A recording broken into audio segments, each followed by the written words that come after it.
The silent Fury commander Sarah Chen pressed her palm against the cold viewport, watching the stars blur past in streaks of silver light. 6 months ago, those same stars had witnessed the burning of New Geneva. 6 months ago, the Galactic Coalition had declared humanity a biological error that needed correction. 6 months ago, Sarah had watched her home world die from the bridge of a rescue ship, helpless to save the 3 million souls below today.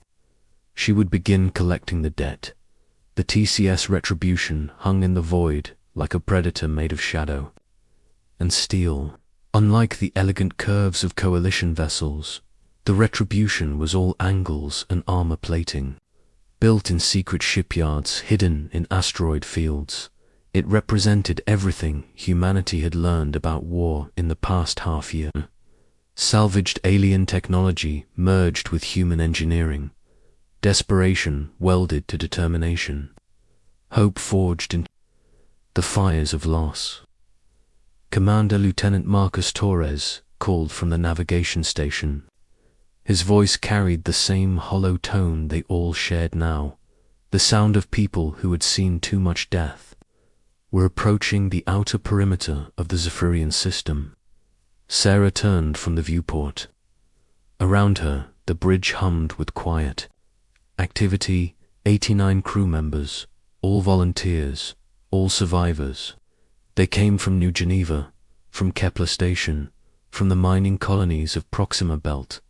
Each one had watched their world burn. Each one had volunteered for what everyone knew was a suicide mission. Any coalition patrols? Sarah asked.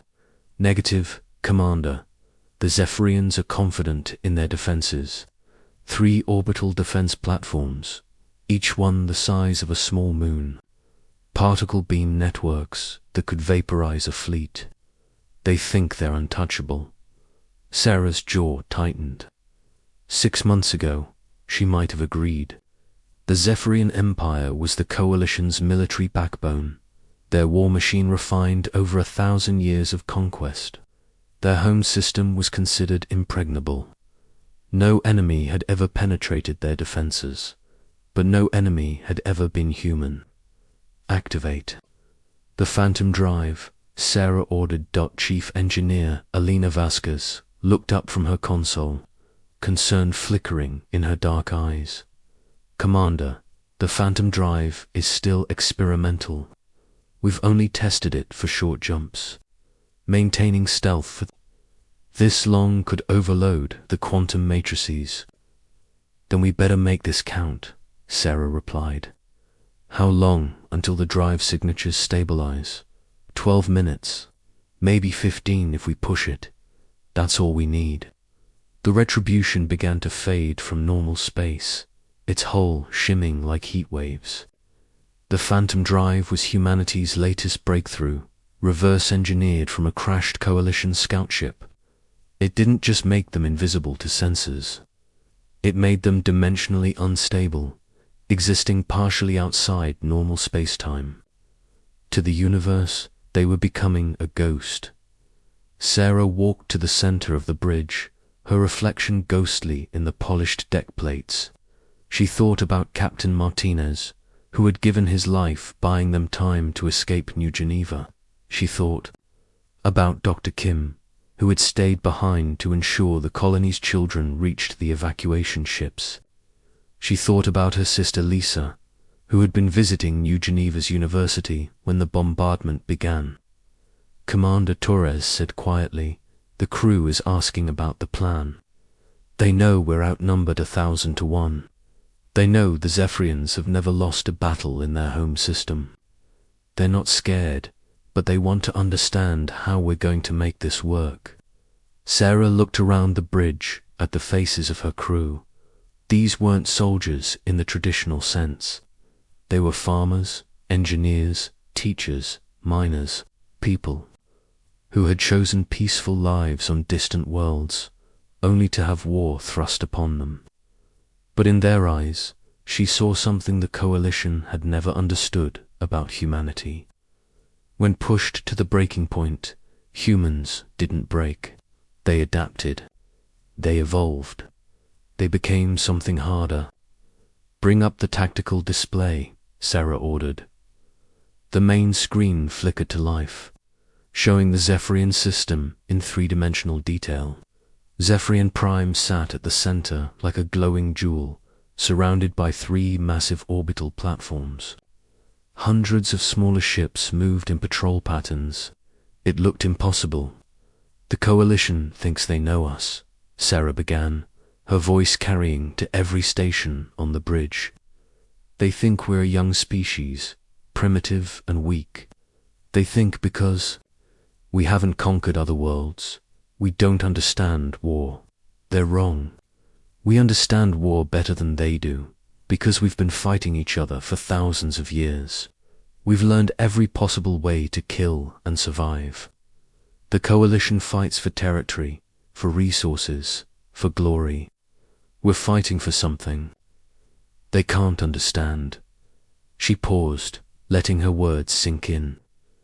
"We're fighting for the right to exist, and that makes us the most dangerous enemy they've ever faced." Chief Weapons Officer David Park straightened at his console. "What are your orders?" "Commander, the Phantom Drive will get us past their sensor networks, but we'll only have one shot. The moment we fire, they'll know we're here. Alina, I need maximum power to the quantum torpedoes. David, target the Central Command Nexus on Platform Alpha. Torres, plot an escape vector that takes us through the asteroid belt on the system's edge." "Commander," Dr. Rebecca Stone spoke up from the science station, "even if we destroy one platform, the other two will coordinate a response. We'll be facing the combined firepower of the entire Zephyrian defense fleet." Sarah smiled, and for the first time in 6 months, it wasn't bitter. "That's exactly what I'm counting on." The Retribution ghosted through space, unseen and undetected. The Phantom Drive created a reality distortion field around the ship, making it exist in multiple quantum states simultaneously. To any observer, they were simultaneously everywhere and nowhere, real and unreal. As they approached Platform Alpha, Sarah could see it clearly through the viewports, a massive construction of metal and crystal, bristling with weapons. 10 million. Zephyrian military personnel lived and worked on that platform. It was a fortress that had stood guard over the system for 3 centuries. "Range to target 2,000 kilometers, Park reported. "Quantum torpedoes are armed and ready." "Commander," Vasquez called out, strain in her voice. "The Phantom Drive is starting to destabilize. We have maybe 2 minutes before we're forced back into normal space." "Then we don't wait," Sarah said. She moved to the command chair and sat down, her hands gripping the armrests. "All crew, battle stations. This is for New Geneva. This is for everyone we've lost. Fire." The Retribution shuddered as 6 quantum torpedoes launched simultaneously. Unlike conventional weapons, quantum torpedoes existed in a state of probability. Until the moment of impact, they couldn't be intercepted because they weren't entirely real until they chose to be.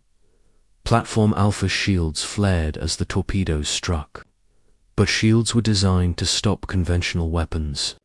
The quantum torpedoes passed through the shields like they weren't there, each one carrying the explosive power of a small star.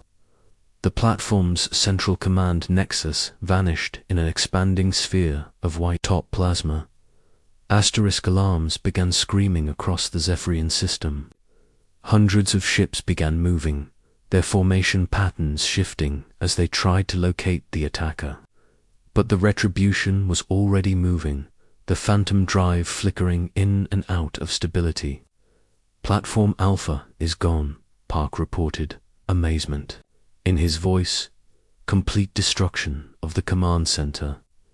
The other 2 platforms are trying to coordinate, but without the central nexus, their response is chaotic." "Good," Sarah said. Now comes the hard part. Alina shut down the Phantom drive and redirect all power to conventional shields and weapons.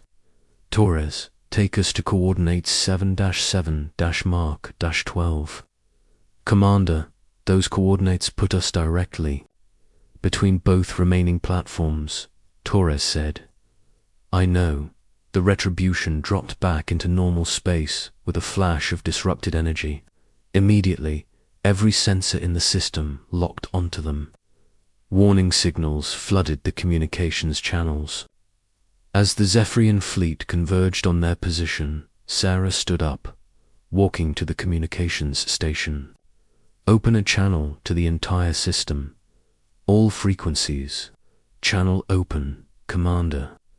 Sarah looked out at the approaching fleet, ships that looked like living creatures made of metal and light.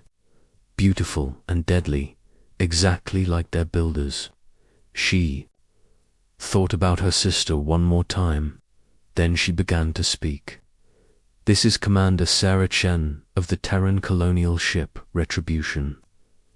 6 months ago, your coalition decided that humanity was unworthy of existence. You attacked our colonies without warning. You killed our civilians without mercy. You called us primitive and weak. Her voice carried across space, reaching every ship, every station, every listening post in the system. You were wrong.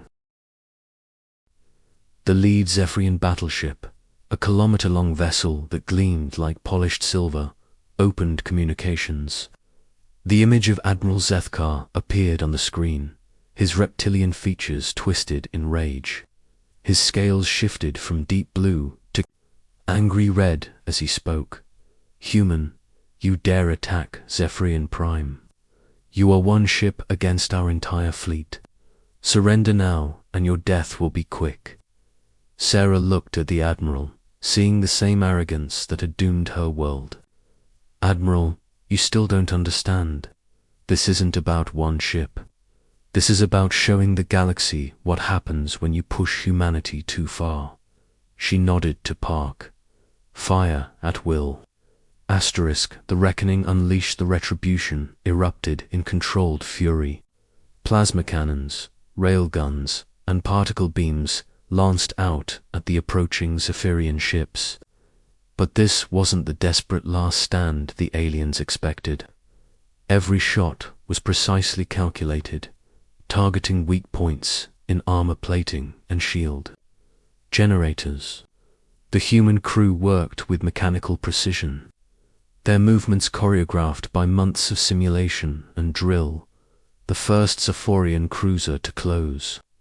Range took a railgun slug through its reactor core. The explosion lit up the void, debris raining. Down on the surrounding ships, a second vessel tried to flank the Retribution, only to fly directly into a spread of quantum mines that Alina had deployed while they were still cloaked. Impossible, Admiral Zethkar snarled over the communication channel.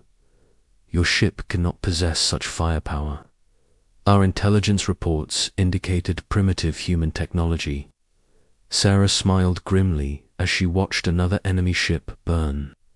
Your intelligence was wrong about a lot of things, Admiral.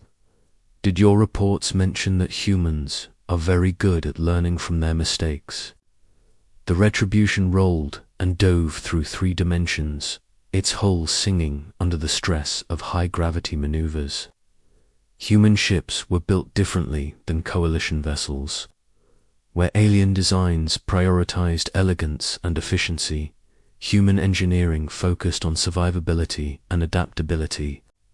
The Retribution could take damage that would cripple other ships and keep fighting. Incoming missiles spread, Park called out. 72 nuclear warheads, high-yield antimatter tips. Deploy countermeasures, Sarah ordered. But instead of traditional chaff and flares, the Retribution released something the Zephyrians had never seen before. Dozens of small drones, each one equipped with a miniature AI and basic defensive systems. The drones spread out in a protective shell around the ship, intercepting incoming missiles with suicide attacks. Most of the nuclear warheads detonated harmlessly in space, their fury absorbed by the drone shield. The few that got through struck the Retribution's adaptive armor, plates that shifted and flowed like liquid metal to distribute impact force across the entire hull. Hull breach on Deck 7, Torres reported. Emergency bulkheads are holding. Repair teams, get to work, Sarah ordered.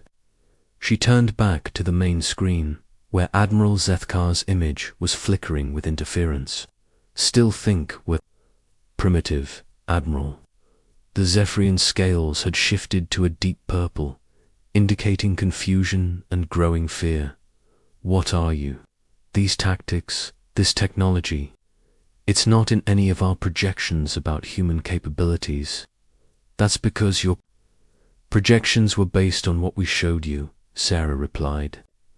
Did you really think a species that survived ice ages, plagues, and global wars would reveal all its secrets to potential enemies? We've been watching you, Admiral, learning, adapting. 3 more Zephyrian ships closed in, trying to overwhelm the Retribution with concentrated fire. But Dr. Stone had been busy at the science station, analyzing their attack patterns and energy signatures. Commander, I have identified a resonance frequency in their shield matrices. If we modulate our particle beams to match. Do it, Sarah ordered. The Retribution's weapons shifted to a new frequency, and suddenly the Zephyrian shields began failing. The 3 attacking ships found themselves defenseless as human weapons carved through their hulls like paper. One ship exploded immediately, its reactor containment lost. The other 2 began venting atmosphere and debris, their crews abandoning ship in escape pods. But even as they scored victories, more ships kept coming. The Zephyrian fleet numbered in the hundreds, and reinforcements were arriving from other systems. The Retribution was taking damage faster than the repair teams could compensate. Commander Alina called from engineering. We're losing structural integrity on the port side. If we take another heavy hit there, we could lose primary power. Sarah studied the tactical display. They had destroyed or disabled enemy ships, an impossible feat for any single vessel. But it wasn't enough.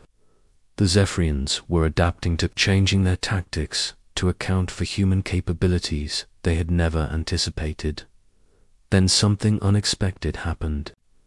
A group of coalition ships at the edge of the battle suddenly stopped firing. These weren't Zephyrians, but members of a species called the Viridian Collective. Their ship designs were more organic, flowing lines that suggested growth rather than construction. Admiral Zethkar's image flickered with rage. Collective ships, why have you ceased fire? Destroy the human vessel immediately. The lead Viridian ship opened a communication channel. Captain Silas, a being that looked like a cross between a plant and an octopus, appeared on screen. His translator rendered his bioelectric communications into standard galactic speech. Admiral Zethkar, the collective withdraws from this engagement. We agreed to support coalition defensive actions, not the genocide of an entire species. This human vessel has shown remarkable courage and capability. Perhaps it is time to reconsider our assessment of their people. Traitor, Zethkar screamed. The coalition will remember this betrayal. But Captain Silas wasn't the only one having second thoughts. Across the battlefield, ships from different coalition species began to withdraw or reduce their rate of fire. The Zephyrians found themselves increasingly isolated as their allies questioned the wisdom of this war. Sarah saw the opportunity and seized it. Open a channel to all coalition vessels, she ordered. When the communication array activated, her voice reached every ship in the system. Coalition commanders, I am Commander Sarah Chen. 6 months ago, your leadership decided that humanity should be eliminated. They didn't ask for your opinions. They didn't consult your people. They made that decision for you, just like they've made every other decision about how the galaxy should be run. She paused, letting her words sink in. But you're seeing now what humans are really capable of. We're not the primitive species your leaders claimed we were. We're not weak or broken. We're innovators. We're survivors. We're the kind of people who turn impossible odds into victories. The question you need to ask yourselves is this: do you want us as enemies, or do you want us as allies? More ships began to withdraw from the battle. The Corvin Imperium ships, sleek vessels that looked like metallic birds, powered down their weapons and moved to a safe distance. Even some of the younger Zephyrian commanders began to hesitate, clearly uncomfortable with their admiral's increasingly desperate orders. But Admiral Zethkar wasn't backing down. If anything, the defection of his allies only made him more determined. All remaining ships, concentrate fire on the human vessel. If we let them escape, they will return with more ships. This ends here. The remaining Zephyrian fleet, still over 100 ships strong, converged on the Retribution. Energy beams and missile spreads filled space with deadly light. The human ships' shields flared and buckled under the assault. Shields down to 30%, Park reported. We can't take much more of this. Sarah looked around the bridge at her crew. They were battered and exhausted, but she saw no fear in their eyes, only determination. They had come here to make a statement, and they had succeeded beyond their wildest hopes. But the mission wasn't complete yet. Alina, Sarah called to engineering. How much power do we have left in the quantum core? About 60%, but if we overload it, ... Asterisk, that's exactly what we're going to do, Sarah said. She turned to address the entire crew over the ship's communication system. All hands, this is the commander. We've shown the galaxy what humans are capable of. We've made them respect us. Now we're going to make them remember us. Prepare for quantum core overload. The crew worked with swift efficiency, their months of training taking over. The Retribution's quantum core began to build energy beyond its safe parameters. The ship's hull starting to vibrate with barely contained power. Admiral Zethkar's image appeared on screen one last time. His scales now a sickly yellow color that indicated terror. Human, what are you doing? Your energy readings are off the scale. Sarah smiled. Admiral, you asked what we are. We're the species that doesn't know when to quit. We're the people who turn defeat into victory. We're humanity. She nodded too. Alina, execute quantum cascade. The Retribution released all of its stored energy in a single, directed burst. The quantum cascade ripped through space-time itself, creating a localized distortion that caught the closest Zephyrian ships in its path. 17 ships simply ceased to exist, erased from reality by forces beyond conventional understanding. Asterisk. The Retribution released all of its stored energy in a single, directed burst. The quantum cascade ripped through space-time itself, creating a localized distortion that caught the closest Zephyrian ships in its path. 17 ships simply ceased to exist, erased from reality by forces beyond conventional understanding. The shockwave from the cascade spread outward, disabling dozens of other vessels and sending the entire Zephyrian fleet into chaos. In the confusion, the Retribution's engines roared to life one last time, carrying the battered ship toward the edge of the system. But Sarah wasn't done yet. As they reached the system's perimeter, she opened one final communication channel to the entire galaxy. "This is Commander Sarah Chen of the human ship Retribution. Today, you've seen what one human crew can accomplish when fighting for their survival. We destroyed your impregnable defenses. We scattered your fleet. We made your allies question their loyalty, and we did it with a single ship." Her voice carried across subspace, reaching thousands of worlds and billions of listeners.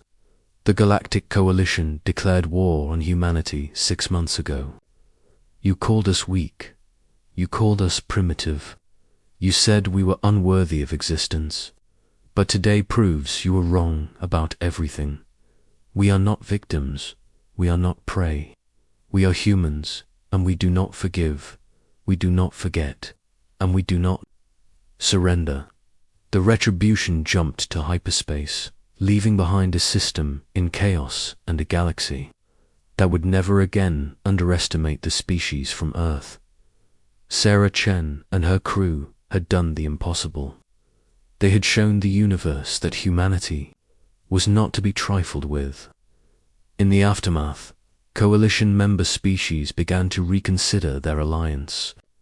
Diplomatic channels that had been closed to humans for months suddenly reopened, and in hidden shipyards throughout human space, construction began on a new class of warship. The galaxy had wanted to see what humans were capable of when pushed to the brink. Now they knew, and they were afraid.